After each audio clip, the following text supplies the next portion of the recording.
네, 하나님 말씀 호세아 6장 1절에서 3절 말씀 읽어드리겠습니다. 오라, 우리가 여호와께로 돌아가자. 여호와께서 우리를 찢으셨으나 도로 낫게 하실 것이요 우리를 치셨으나 싸매어 주실 것임이라. 여호와께서 이틀 후에 우리를 살리시며 제3일에 우리를 일으키시리니 우리가 그 앞에서 살리라. 그러므로 우리가 여호와를 알자. 힘써 여호와를 알자.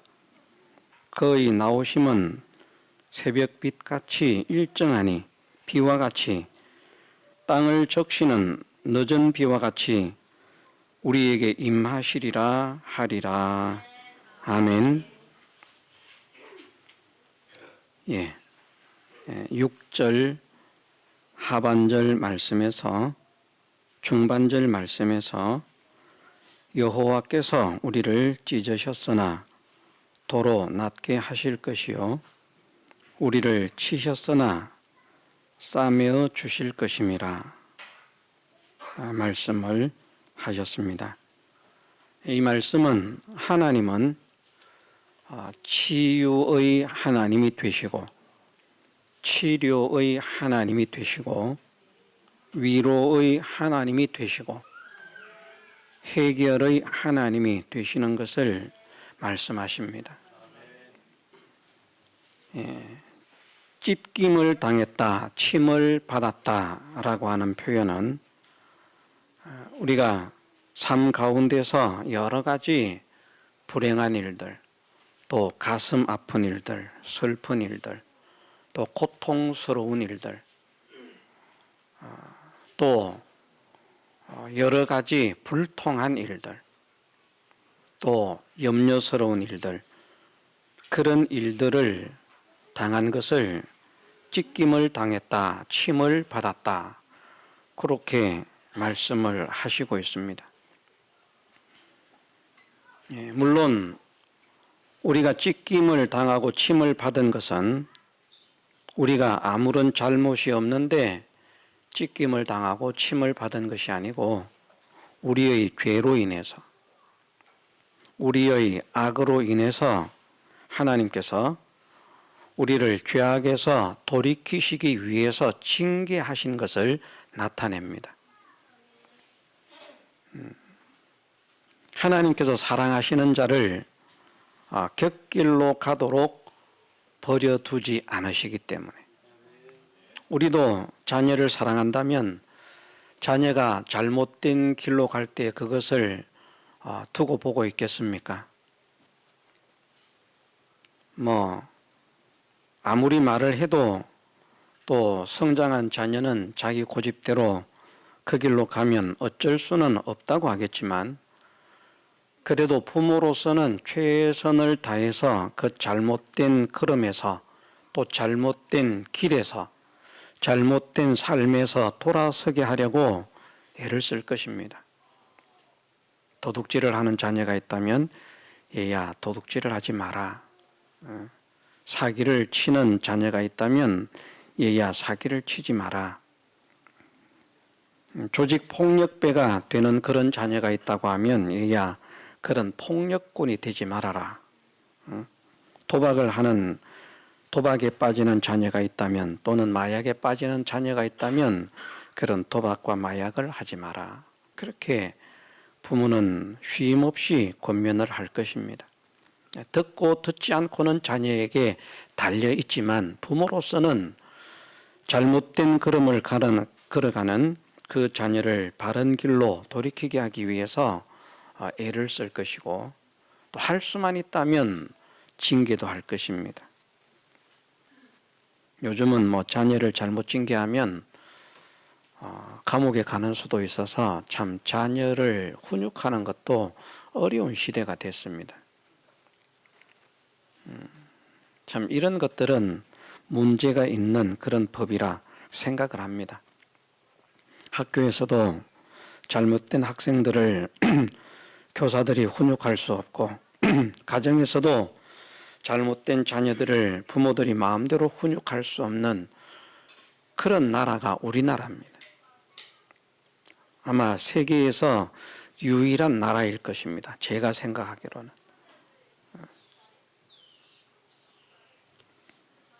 네, 잘못된 훈육을 하면 안 되죠.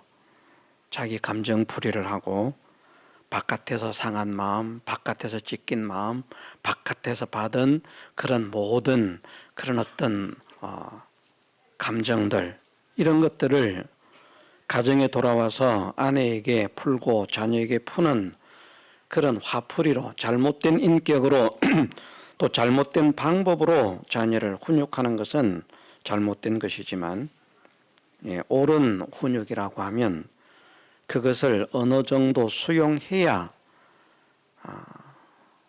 뭐 이런 말 하면 세상주의 같습니다마는 우리나라가 삽니다. 가정에서 부모들이 자녀를 훈육할 수 있어야 나라가 살고요. 그런 가정들이 되어야 나라가 살고요. 학교에서 자녀를 그 학생들을 교사들이 바르게 훈육할 수 있어야 나라가 삽니다. 그렇지 않으면 삐뚤어진 아이들을 바르게 잡을 수가 없습니다. 지금 우리나라는 세상 그 어느 나라보다도 급속도로 이 아이들이 탈선의 길을 걷습니다. 다행히 하나님께서 우리 교회는 사랑하셔서 우리 교회에 있는 아이들은 보면 그렇지 않은 것 같으니까 우리 주변에 보이는 아이들은 그렇지 않은데 저렇게 말하는 것 좀 이상하지 않나, 그렇게 생각할지 모르겠지만 실제로 지금은 아이들이 걷잡을 수 없이 탈선의 길을 향해서 초등학교 시절부터 나아갑니다. 심지어 어떤 아이들은 그렇게 한다는 거예요. 범죄를 저지르면서 14살 이렇게밖에 안 된 초등학교 6학년, 중학교 1학년 이렇게밖에 되지 않은 어린 아이들이 경찰관을 폭행하면서 우리는 촉법 소년이기 때문에 잡혀가지 않는다, 이런다는 겁니다. 이 문제가 있는 그런 세상 아닙니까? 그래서 이런 것들을 바로잡으려고 하면 그런 잘못된 법들을, 그게 악법입니다. 악법을 고쳐야만 됩니다. 죄송합니다. 다른 데로 나아가서 나라를 사랑하는 마음에 우리가 다 나라를 사랑하겠지만 정말 저는 우리나라가 망하지 않고 잘 되었으면 좋겠습니다. 그러려고 하면 아이들이 바로 자라야 되기 때문에. 그런데 제정신을 가지고 바른 마음을 가지고 있는 부모는 그런다는 것이죠. 자녀를 훈계를 한다. 그것처럼 하나님께서도 사랑하는 자는 근실히 징계를 하신다고 했습니다. 참 이게 놀라운 말씀이죠. 사랑의 하나님이신데 좀 용서를 해주시지. 그런데 하나님은 사랑하는 자녀들이 곁길로 가는 것을 볼 때 그것을 그냥 두시지 않는다는 겁니다. 왜냐하면 곁길로 가는 것만큼 더 불행해지고 더 비참해지고 더 멸망의 사람이 되고 더 저주의 사람이 되기 때문에.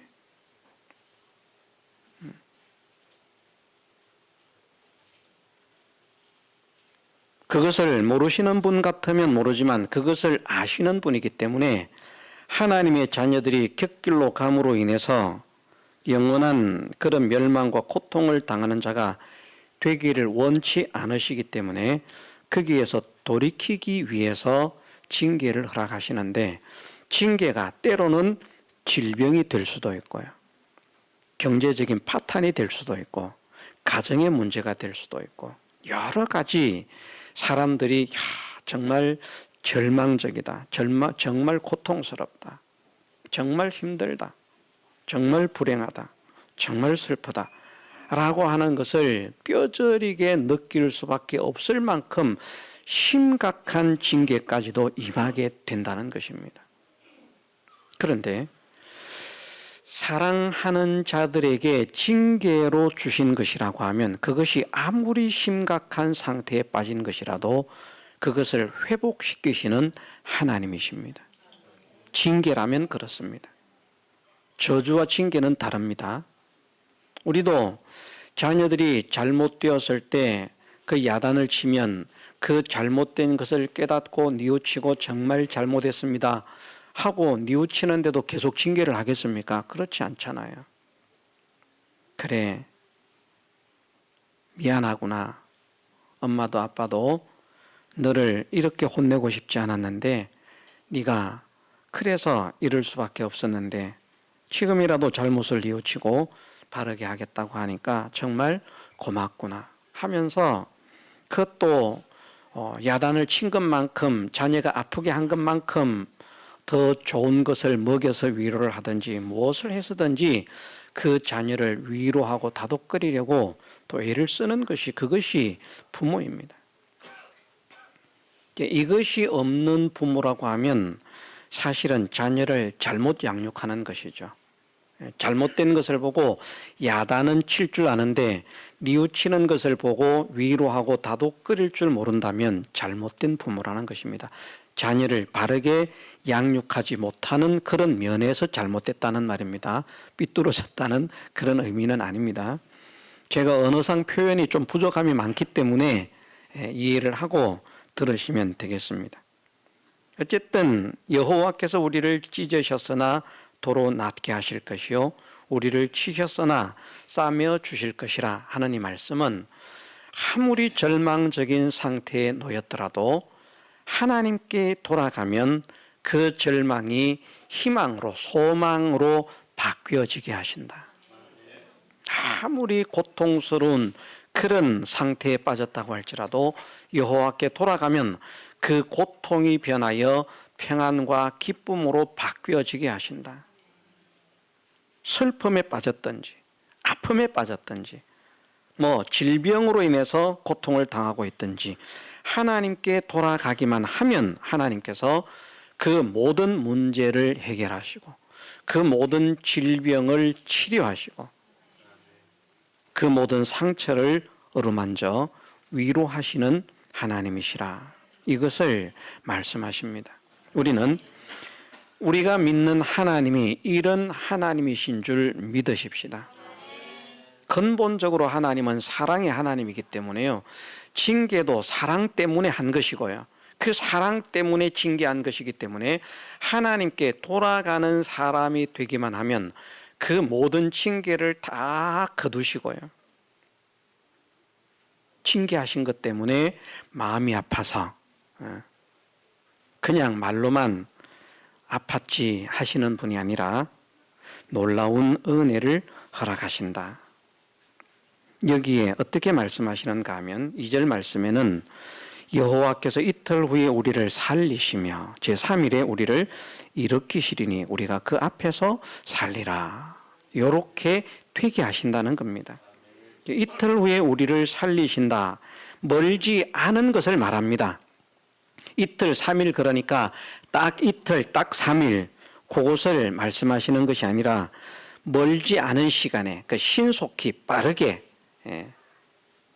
때가 가깝게 그런 의미와 같은 말씀으로 사용된 그런 말씀인데 멀지 않아 조만간 우리를 생명이 넘치는 그런 사람이 되게 하실 뿐만 아니라 제3일에 우리를 일으키시리라 하는 이 일으킴이라고 하는 것은 부흥하게 한다, 흥왕하게 한다, 창대하게 한다, 왕성하게 한다 하는 그런 의미입니다. 일으킨다라는 의미가 넘어진 걸 붙들어 일으키는 게 아닙니다. 넘어진 걸 붙들어 일으키는 3일 만에 넘어진 것을 붙들어 일으키는 분이 아니라 아주 그 가정이 일어났다, 그 사업이 일어났다, 그 장사가 일어났다 이런 표현을 쓰지 않습니까? 크게 이제 성공했을 때, 야, 일어났다. 안 씁니까? 안 써도 어쩔 수 없는데, 저는 그 말을 쓰는 것으로 알고 있습니다. 그런 의미입니다. 일어났다는 것이. 그러니 이것은 단순히 상처를 치료한 것으로, 아픔을 치유한 것으로, 문제를 해결한 것으로, 슬픔을 위로한 것으로 그냥 끝나는 것이 아니라 여호와께 돌아가면 조만간 우리에게 생명력이 넘치게 하시고 생기가 넘치게 하시고 활력이 넘치게 하시고 힘이 넘치게 하시고 뿐만 아니라 흥왕을 시켜서 보아라 내 사랑하는 자녀들이다, 보아라 내 기뻐하는 자녀들이다 하는 것을 드러내실 수 있을 만큼 단순한 회복이 아니라 놀라운 회복의 역사를 일으켜 주시는 것을 말씀을 하십니다. 얼마나 좋으신 하나님입니까? 우리가 믿는 하나님이 이런 분이시라는 거죠.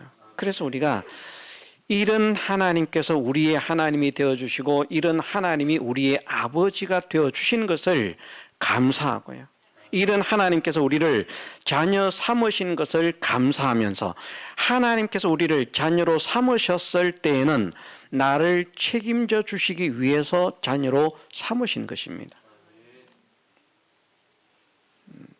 중대한 문제입니다. 하나님께서 그냥 심심하니까 우리를 자녀 삼으신 것이 아니라 나를 책임지시기 위해서, 나를 양육하시기 위해서, 나를 책임지고 보호하시고 인도하시기 위해서 하나님께서 나를 자녀로 삼으셨다는 것입니다. 그래서 하나님의 자녀된 삶을 회복하는 사람으로 하나님께 돌아가기만 하면 그 하나님의 보호의 능력이 함께하고 인도의 능력이 함께하고 축복의 능력이 함께하고 그 양육의 은혜가 함께하고 치료의 은혜가 함께하고 그 모든 책임지심의 역사가 함께하기 때문에 우리가 어떤 고난과 고통을 당했더라도 그 고난과 고통을 기억지 않을 수 있을 만큼 기쁨이 넘치는 사람으로, 평안이 넘치는 사람으로, 기쁨이 넘치는, 행복이 넘치는 그런 사람으로 변화를 시켜 주신다는 것이죠. 자, 하나님께서 우리에게 평안을 주신다라고 말씀하셨습니다. 평안을 받은 사람이 되어지면, 하나님께서 주시는 평안을 받은 사람이 되어지면 걱정이 있습니까, 없습니까? 없지요. 지나간 문제로 인해서 고통이 있습니까, 없습니까? 없지요. 평안이라고 하는 그 상태는 아무런 염려도 근심도 슬픔도 절망도 비관도 없다는 것입니다. 평온하고 기쁨이 넘치고 모든 것이 충만하고 그렇게 되어질 때에 참된 평안이 우리에게 넘치게 되는 것이죠. 그래서 하나님께서 우리를 사랑하시기 때문에 영원한 멸망을 당치 않기 위해서 징계하셨던 그 문제들까지도 다 해결하셔서 우리에게 하나님이 주시는 그 평안과 기쁨이 충만한 사람이 되게 하시는, 이것이 우리를 부르신 하나님이시라, 우리를 자녀로 삼으신 하나님이시라, 우리가 믿는 하나님이시라 하는 사실을 저나 여러분들이 확실히 마음에 붙잡고 감사함으로 찬양하는 우리가 되기를 원합니다. 그런 이런 하나님의 치유의 은혜, 회복의 은혜, 치료의 은혜, 위로의 은혜는 어떻게 오게 되는가? 앞에 말씀하시기를 여호와께로 돌아가자라고 말씀을 하셨습니다.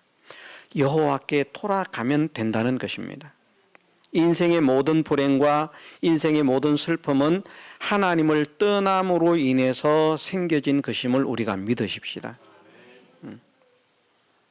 안 믿는 사람은 인정하든지 인정하지 않든지 하나님을 믿는 사람은 인생의 모든 불행이 아담의 범죄로부터 시작된 것을 알거든요. 아담이 범죄하기 전에는 죽음도 없었어요. 질병도 없었습니다. 문제가 없었습니다. 고통이 없었습니다. 슬픔이 없었습니다. 염려, 걱정할 거리가 없었습니다. 정말 기쁨이 충만한 세계였어요. 그래서 그 세계를 에덴 동산이라 그렇게 말을 하는 것입니다. 에덴이라. 에덴이라고 하는 것은 사실은 지명의 이름이 아닙니다. 성경 속에는 에덴이라고 하는 지명이 나타나지만 에덴이라고 하는 것은 지명의 이름이 아니라 에덴이라고 하는 의미 자체가 즐거움, 기쁨이라는 그런 말입니다. 그래서 에덴 동산 하면 낙원이라는 말이죠. 낙원. 낙자를 무슨 낙이라고 합니까?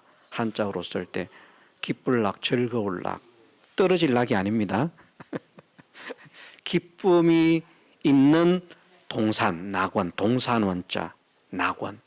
에덴 동산. 에덴 동산이라고 하면 낙원이라고 말을 하는 것이고요. 낙원이라고 그렇게 말을 하는 것이고, 오늘 밤 네가 나와 함께 낙원에 있으리라. 그 에덴 동산을 말하는 것입니다. 구원의 백성이 된 사람들은 그 문제를 해결하고 아무도 들어가지 못하도록 무엇이 지킨다고요? 그룹과 화염검으로 지키는 그 낙원을, 구원의 문제를 해결받은 사람은 들어가서 그 생명나무 실과를 먹게 하신다는 겁니다. 그것을 먹어야만 영생하거든요. 사람이 범죄했을 때 사람을 내어 쫓으신 이유가 무엇인가 하면, 에덴 동산에서 살게 하지 못하신 이유가 그 선악과를 먹고 범죄한 사람들이 생명나무 실과도 따먹고 영생할까? 안 죽으면 안 되는데, 영생하면 안 되는데. 그래서 생명나무 실과를 따먹지 못하게 하기 위해서 에덴 동산에서 내어 쫓으시고요. 그룹과 두루 도는 화염검을 두어서 그 길을 지키게 하셨다는 겁니다. 그 낙원은 지상에서는 찾을 수가 없어요. 차원이 다른 세계이기 때문에. 그 나라는 어떻게, 그 세계는 어떻게 가는가? 우리가 육체의 죽음을 당하면 우리의 영과 혼이 그 세계로 가게 되는 것입니다. 구원을 얻은 사람들은. 어쨌든 그 에덴이라고 하는 것이 그 자체로 기쁨과 즐거움이라고 하는 것입니다. 거기엔 슬픈 게 없었어요. 염려가 없었어요. 걱정이 없었어요. 근심이 없었어요. 날마다 기쁘고 날마다 즐겁고 날마다 행복하고 날마다 노래를 하지 않을 수 없고 날마다 감사하지 않을 수 없는 그 세계가 에덴이었는데, 아담이 욕심이 딱 생겨집니다. 하나님 같이 되고자 하는 그 욕심이 생겨짐으로 인해서 선악과를 따먹고 쫓겨나잖아요. 그러므로 인해서 인생에게 죽음도 생겨지고 질병도 생겨지고 염려도 생겨지고 걱정도 생겨지고 고통도 생겨지고 모든 불행이 시작이 되는 겁니다. 하나님을 떠남으로 인해서. 그래서 이 모든 문제를 근본적으로 해결하는 방법은 하나님께 돌아가는 방법밖에 없습니다. 하나님께 돌아가는 방법. 하나님께 돌아가면 하나님 안에는 평안만 있고 기쁨만 있고 감사만 있는 거예요. 거기엔 빛만 있는 거예요. 어두움이 없어요. 조금도 어두움이 없습니다. 우리가 이 사실을 믿으십시다. 하나님께 돌아가면 우리에게는 기쁨이 즉시 채워지게 되어 있다. 우리가 아무리 캄캄한 그런 곳을 헤매고 있었다 할지라도 하나님을 모시는 순간 하나님은 빛이시기 때문에 그 빛의 역사가 그 모든 어두움, 두려움의 역사, 공포의 역사, 그 모든 번민, 그런 절망, 이런 모든 역사들을 다 물러가게 하고요. 소망이 넘치고 힘이 넘치고 생명이 넘치는 그런 삶으로 회복되어지게 하는 그 하나님의 은혜와 능력을 누리게 된다. 이것을 우리가 믿음으로 하나님께 돌아가자. 하나님께 돌아가자. 하나님께서 돌아오라고 말씀을 하십니다. 돌아오라고. 오라 우리가 여호와께로 돌아가자. 우리 모두가 하나님께 돌아가는 믿음의 백성들이 되게 해주시기를 주님의 이름으로 축원합니다. 그러면 모든 문제가 해결된다고 했잖아요. 염려할 거 없습니다. 돈 없다고 염려할 것도 없고요. 내가 질병이 있다고 염려할 것도 없습니다. 물론 나을 수도 있고 안 나을 수도 있습니다만은 그래도 대체적으로는 하나님께서 징계로 질병을 허락하신 것이라고 하면 반드시 고치십니다. 징계로 허락하신 질병이라고 하면요. 징계로 허락하신 질병은 회개케 하기 위해서 허락하신 것이거든요. 그것은 회개하면 없어지는 문제들입니다. 사람들은 난치병이다, 불치병이다, 이건 도저히 나을 수 없다 하는 것도 하나님은 회복을 시키십니다. 이것을 우리가 확실하게 믿으십시다. 하나님은 그렇게 하신다는 것이죠. 징계로 주신 것은 회개하면 없어진다는 사실을 믿으십시다. 징계에 의한 것이 아닌 것이 간혹 있습니다. 예를 들면 사도 바울에게 있었던 그 가시와 같은 무엇, 그것은 사도 바울이 죄를 지음으로 인해서 징계로 받은 것이 아니었습니다. 그것은 하나님께서 바울을 사랑하시기 때문에 바울이 교만한 자가 되지 않도록 하시기 위한 하나의 장치였습니다. 우리 사람은 정말 교만하기 쉽거든요.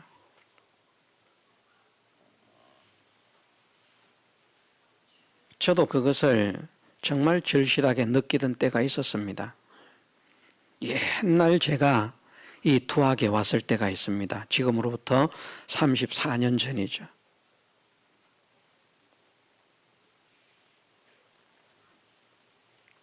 교회가 정말 어려운 교회였습니다.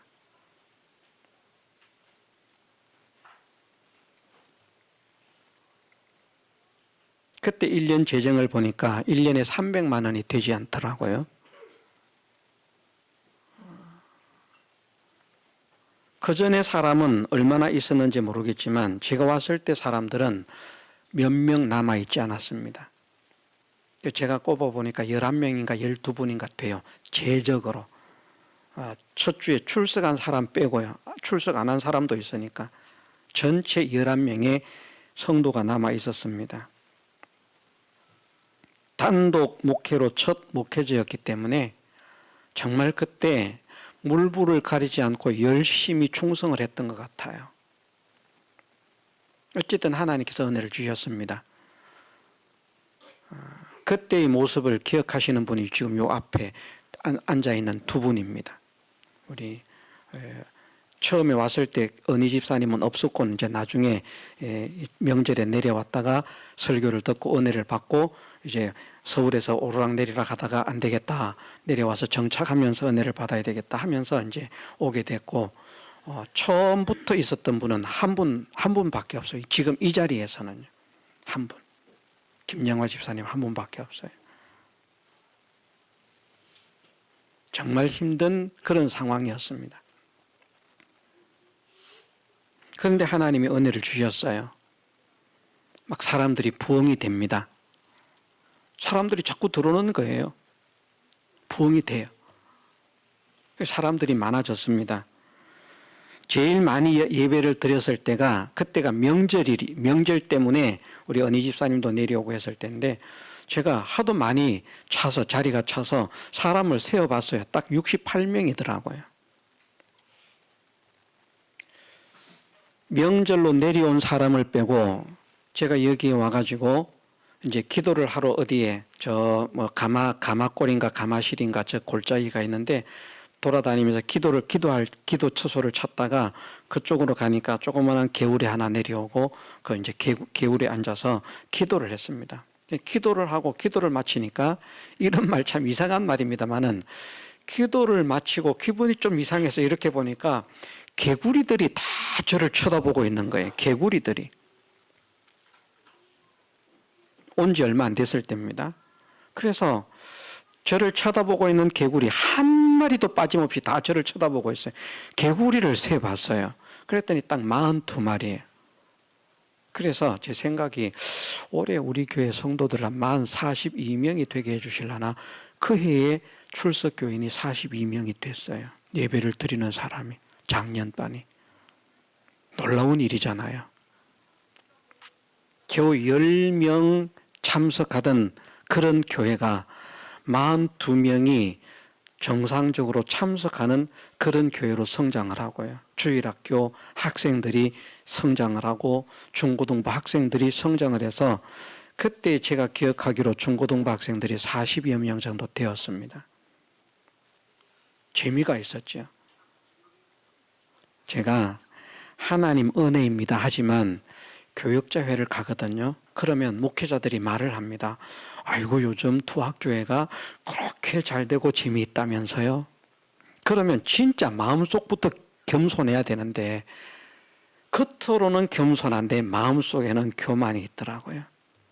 겉으로는 하나님 은혜지요. 예, 아직도 멀었습니다. 부족한데 하나님께서 은혜를 주셔서 그렇습니다. 말은 그렇게 하는데 속에서는요, 니들이 못하는 건 나는 하잖아. 다 이런 마음이 있어요. 역시 내가 대단하지. 그래서 침을 받았다니까요. 당장 디스크가 걸려가지고 9개월을 고생을 했습니다. 일어나지를 못하고. 예배 때는 일어났는데. 그런데 그것도 결국은 하나님께서 최종적으로 마지막에 전적 하나님만 바라보고 기도하게 하시고, 그리고 그렇게 기도하기 시작한 지, 그 전에 기도 안 한 게 아닙니다.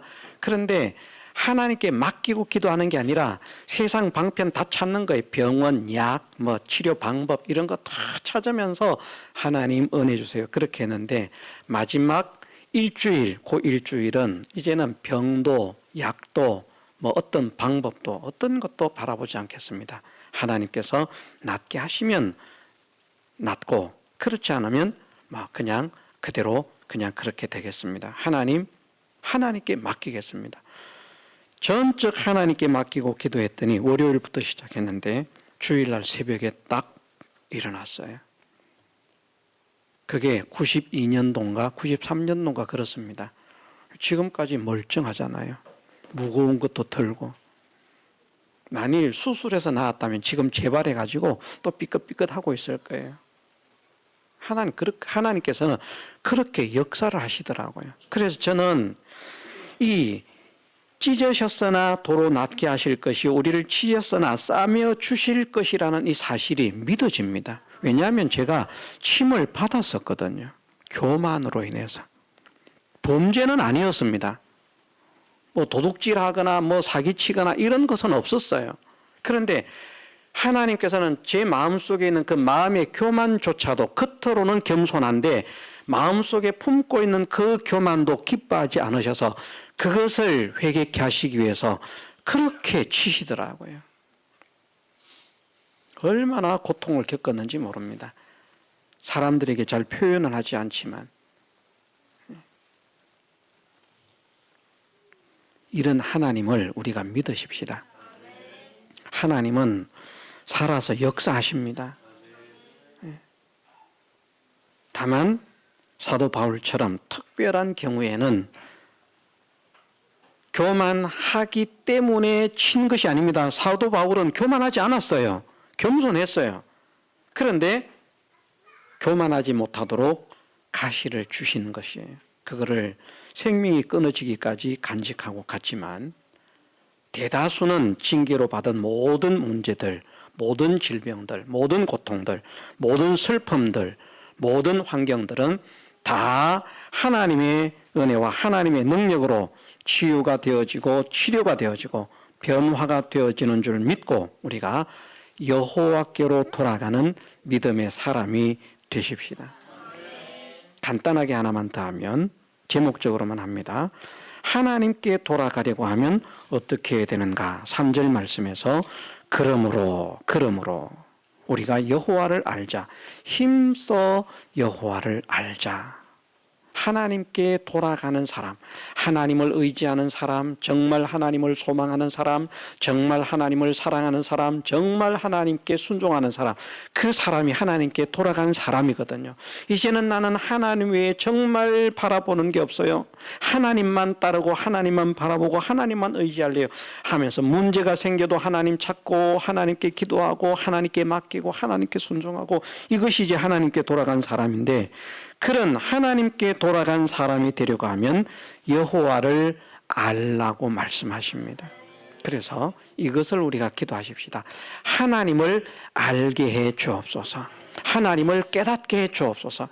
내가 믿는 하나님이 얼마나 크신 하나님이신지, 내가 믿는 하나님이 얼마나 좋으신 아버지이신지, 내가 믿는 하나님이 얼마나 지혜로운 분이신지, 내가 믿는 하나님이 얼마나 능력이 있으신 분이신지, 그 사실을 깨달을 수 있게 주옵소서. 우리가 부지런히 기도하고 기도해서 우리의 기도가 응답되어지는 그 놀라운 역사가 우리의 남은 생에 나타나게 해주시기를 주님의 이름으로 축원합니다. 다 같이 통성으로 기도드리겠습니다.